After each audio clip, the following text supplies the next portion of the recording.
Return to Silent Hill is something a lot of people are talking about right now, and it's not all positive. Everybody keeps asking me, Early, is it really that bad? The answer is yes and no, which actually makes it more frustrating, and we're going to talk about that. So we're going to break down this video into two parts: what was good about the movie and the rest of the movie. So what was good about Return to Silent Hill? Well, much like the first film, which I personally love by the way, the camera work is absolutely gorgeous. Many shots in the movie look really cool, genuinely. They emulate the feeling of ye olde tank-controlled Silent Hill camera very well and in interesting ways. This movie has the same director as the first film, and you can really tell that that same visual style and great presentation are back. Then there's Maria. Just look at her. I really liked her in this movie, although her appearance was relatively brief. I hear the naysayer in the distance. But it looks like she bought her wig at Party City. Yeah, it does, but you know what? It works for her. Just look at her, she pulls it off. Let's be real, if any character in Silent Hill was gonna have a fake-ass wig, it would be Maria. All of the performances in this movie, acting-wise, were fine to good. There weren't any really awful performances or anything, and the actors did fine with what they were given. Also, the "We Come" sign makes an appearance in the movie just as it is in the game. The "We Come" sign is in the movie. I was so excited by this, I stood up in the theater and clapped like a seal upon seeing the iconic "We Come" sign. In fact, the whole movie is full of cool Easter eggs and things to look at from the original game, which is very fun to see on the big screen. The music, of course, is going to be solid because it's overwhelmingly just pre-existing Silent Hill music, which is awesome. I think that some people probably enjoyed that the movie attempts to add a little bit of character to James. It tries to teach you a bit more about him and his personal life to make a bit more of a fleshed out character. Totally understand this decision. The movie also attempts to show more of James and Mary's relationship. There are constant flashbacks around the town of Silent Hill to times and moments that they shared there. I like that, it's a nice touch, and it shows you how they met. Again, that's cool, I can appreciate that, it adds a little something. Now for the rest of the movie. I will be describing loosely the plot and scenes, so very heavy spoilers ahead. If you do not want this movie or the game spoiled, please either click away or come back later or whatever. The movie opens with James, a known bad boy, a cool guy, a smoker with a sick Mustang convertible. Strange interpretation of the character, but whatever, it's fine. He is just absolutely tearing ass down the road with a bunch of painting equipment in the backseat of his car. You see, James is now an art boy. A badass art boy with sunglasses. He drives recklessly until he accidentally hits a woman's suitcases at a bus stop. This woman, of course, is revealed to be Mary. She ends up missing the bus because of this event, and he offers to drive her to her destination, which is Silent Hill, where she lives in a trendy apartment. The opening is a little bit cheesy, but it's fine. And like I said, I appreciate the building up the relationship a little bit by showing how they met. That's kinda cool. We get to see more moments of them together and interacting. Then of course, time skips forward, and he has a therapist who checks in on him regularly. Mary is gone, woe is he, his life is in shambles. Eventually, he finds a letter from her beckoning him to Silent Hill, their special place that they shared together. James heads into Silent Hill. The journey is foggy and lonely. The only person James runs into is a character named Angela who seems a little unhinged. This version of Angela also looks very ashy, ghosty, supernatural-y. The original character just looks like a person. Then, just like in the game, James comes to a little area with a radio. The tension rises. The radio starts getting staticky, and you just know that a monster is, blah, just kidding, not a monster, homeless man, boo! He pops right out of his little blanket and into your face. Then the monster finally shows up, and it spits goo all over the homeless man and he melts. So this is a problem because in the game, the whole build up to this moment is incredibly quiet and eerily lonesome. The reason this scene is scary in the original is because James is very clearly alone with this monster. Even Angela is on the outskirts of town and she's weird. Replacing that with a random character and a jump scare isn't like lore offensive or anything like that, it just simply doesn't work as well. Why do these movies like homeless guy jump scares? What's with that? Why has it happened twice? Anyway, James bonks the monster on the head with a tiny little pipe and it scurries beneath a van and fucks off. I'm just gonna give positivity where positivity is due. The scene of the monster going under the van is creepy and it looks cool, and it brought up the PTSD from playing the original game way back in the day when the little fuckers under the van scared the shit out of me. James wanders around the town and eventually ends up at the apartment complex that he and Mary lived at. He has flashbacks of moving all of his stuff in to live with her, blah blah blah. In this area, just like in the game, James meets characters named Eddie and Laura. Eddie might as well just be a brand new character. He has almost nothing to do with the game's version of Eddie. He is mentioned once and never again. Laura is a little ghost girl with a weird flesh doll. This is another change. She is not like that in the game, which I need to reiterate, I am cool with changes, but we'll get back to this one. Eddie and James try to coax Laura to safety and try to protect her from the monsters around the town, not just wanting to leave a kid alone in this environment. Laura is a little shit just like her original version and is like, fuck y'all, and takes off. This spawns the great and powerful iconic monster Pyramid Head. He tries to grab at James and then bashes through obstacles to try and pursue him. The infamous closet scene from the game is here, but it is different. In the original scene, Pyramid Head can be seen abusing another monster in a little bit of a suggestive manner while James hides in the closet watching the ordeal. There's a lot of discussion about the original version of this scene, but we're not getting into that in this video. In the movie version of the scene, a giant mannequin-like spider, again, why does this keep happening in these movies, chases James into the room, but he hides in the closet. Then Pyramid Head comes over and rapidly punches the spider in the stomach, Fist of the North Star style, until it dies. Then he goes over to the closet, opens the door, puts his face right next to James, when suddenly the Silent Hill siren starts going off. Pyramid Head and James collapse and cover their ears while screaming. Yeah, I don't know either, it's an interesting direction to take this scene.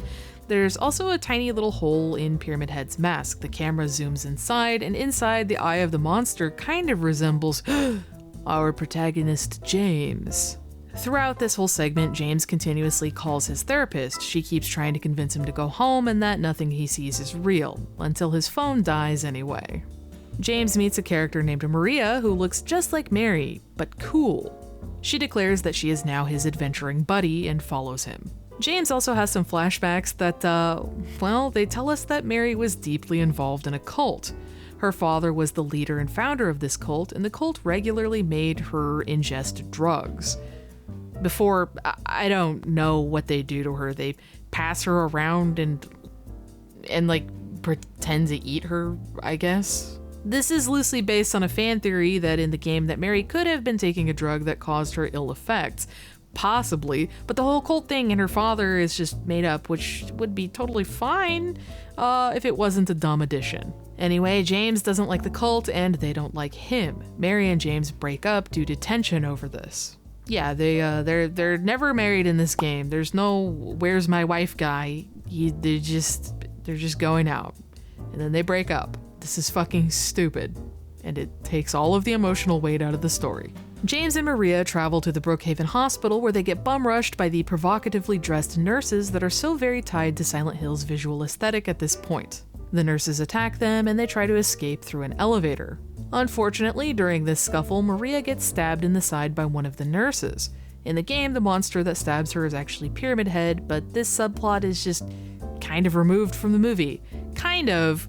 It's sort of there. We'll get back to this. Maria isn't looking too hot and she's bleeding all over the place. She begs James not to leave her alone. She sounds very scared, but he's like, "I'm sorry, I gotta go, man. I need to find Mary," and runs off. To where he encounters Laura once again.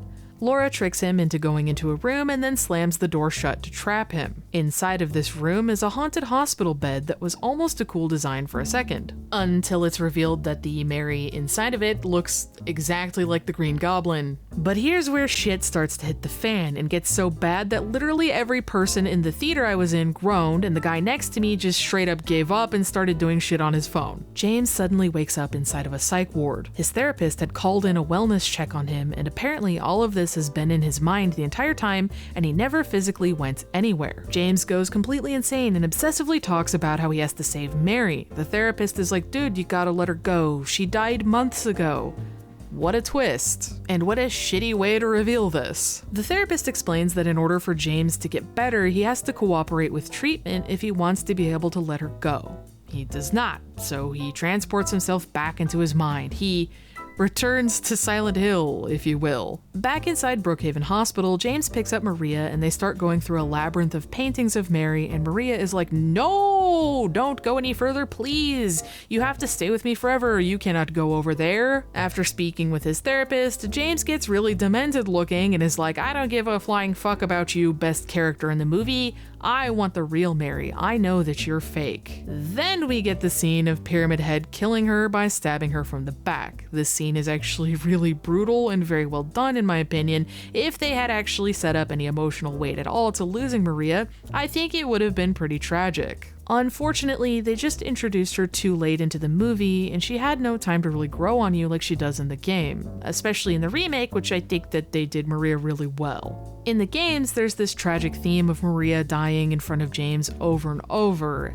That doesn't happen in the movie, but I understand that that's probably due to a time constraint. It's not really an important change, but it is a change. Once again, James makes the observation that it is he who is actually Pyramid Head, so like basically he killed Maria. That's the suggestion here, right? Then it's off to the Lakeview Hotel. In the game, this is where the emotional climax and infamous plot twist take place. In the movie, it's where the dumbest and most insulting twist takes place. You see, how do I even tell you this? You see, the movie keeps telling James that none of this is real. It's all in his head and he's actually in a psych ward, right? Well, the movie at this point loudly screams at James. James, remember, none of these people are real. Laura and Angela are not real, just as Maria was not real. Remember Mary's full name to solve the mystery. And then the camera pans past a headstone that says the name